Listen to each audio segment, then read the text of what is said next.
News आप देख रहे हैं। लोकसभा चुनाव के लिए विपक्षी गठबंधन इंडिया अलायंस में सीट बंटवारे का फॉर्मूला कैसा रहेगा, इसे लेकर राजनीतिक गलियारों में तो चर्चाएं चल ही रही हैं, लेकिन गठबंधन के सहयोगी दलों में भी अभी से टकराव और विवाद की खबरें आने लगी हैं। महाराष्ट्र में खुलकर ये लड़ाई सोशल मीडिया प्लेटफॉर्म पर दिखने लगी है। उद्धव गुट शिवसेना और कांग्रेस नेता आपस में भिड़ गए हैं, तो वहीं पश्चिम बंगाल में मुख्यमंत्री टीएमसी नेता ममता बनर्जी ने साफ कर दिया है कि वो अपने राज्य में अकेले लड़ाई लड़ेंगी, यानी कांग्रेस और लेफ्ट को सीट शेयरिंग के लिए तैयार नहीं है। इसी तरह सपा अध्यक्ष अखिलेश यादव का यूपी में दबदबा देखने को मिल रहा है। अखिलेश लगातार इसके संकेत भी दे रहे हैं।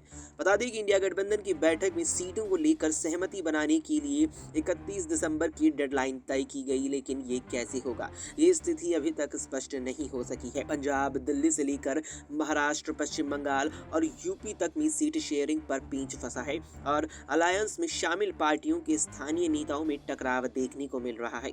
हालांकि दिल्ली की बैठक के बाद कांग्रेस अध्यक्ष मल्लिकार्जुन खड़गे ने कहा था कि पहले राज्य स्तर पर सीटों का मसला सुलझाने की कोशिश होगी, वहां बात नहीं बन पाई तब इसे दिल्ली में सुलझाया जाएगा। दिल्ली और पंजाब जैसे राज्यों में जहां दिक्कत है वहां समस्या कैसे सुलझाना है ये बाद में तय किया जाएगा। अब डेडलाइन में सिर्फ एक ही दिन का वक्त बाकी है।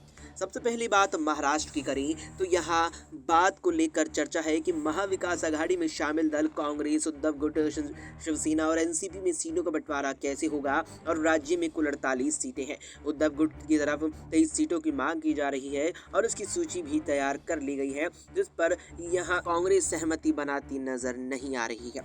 तो वहीं संजय राउत ने इस पर कहा कि कांग्रेस अपनी कौन सी सीटें जीती हैं। महाराष्ट्र में कांग्रेस 0 से शुरुआत करेगी। वो महाविकास आघाड़ी में हमारे महत्वपूर्ण साथी हैं। हमने वरिष्ठ नेताओं से चर्चा की है और हम दिल्ली में नेताओं से चर्चा करने के बाद इस पर जोर दे रहे हैं।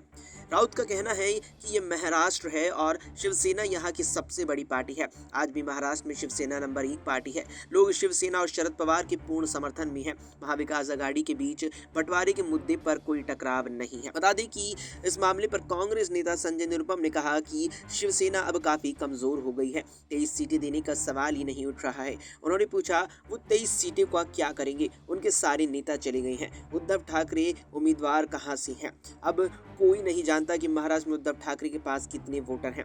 कांग्रेस का कहना है कि अब महाराष्ट्र में शिवसेना पूरी तरीके से कमजोर हो चुकी है।